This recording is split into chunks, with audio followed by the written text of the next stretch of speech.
Now let's discuss the long questions and answers of this exercise. The first question which we have is, write the incident in your own words.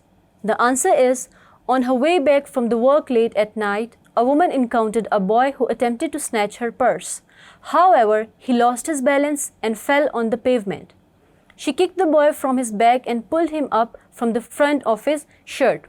The 14 to a 15-year-old weak boy wearing a blue shirt and tennis shoes got frightened and apologized her. When she inquired if there was anyone in his family to tell him to wash his face, he responded in negation. The woman put a half Nelson about his neck and dragged to take him to her house in order to have him wash his dirty face. On the way, she scolded him for attempting to steal her purse. He revealed that he made the attempt of robbery in order to buy blue suede shoes.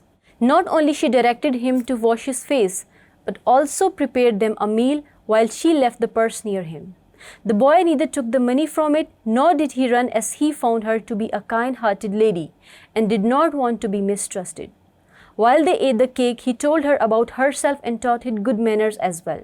She gave him $10 to buy the shoes he wanted at, which he could only thank her as he fell short of words for the polite treatment of the lady and promised to behave well. The next question is, what was the effect of the behavior of the woman on the boy? The polite yet reformative behavior of the woman left a remarkable impact on the boy's personality. He was clearly impressed by the polite treatment and good conduct of the woman and promised not to misbehave ever again. Even though he got the opportunity, the boy did not steal the money or run away from her home because he did not want to be mistrusted again. By the end of the story, the boy became a new person altogether, which was the result of the lady's counseling and courteous manners that left an imprint on his mind.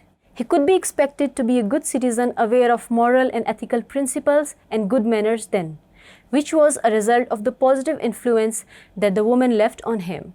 The third question is, why did she treat the boy nicely in her home after punishing him in the street? The answer is, the woman treated the boy nicely in her home after punishing him in the street because she wanted to teach him good conduct as well as moral and ethical principles of life. In order to achieve her noble purpose, she had to appear like a role model for him. Her strategy was successful apparently, as he was impressed by the kind-hearted woman's courtesy and her polite manners by the end of the story. She gave him the punishment of his crime. Not only she kicked him on his back, but also dragged him. In order to teach him a moral lesson, she had to create a balance between motherly love and punishment, as extreme punishment could bring more negativity of character and stubbornness in his attitude.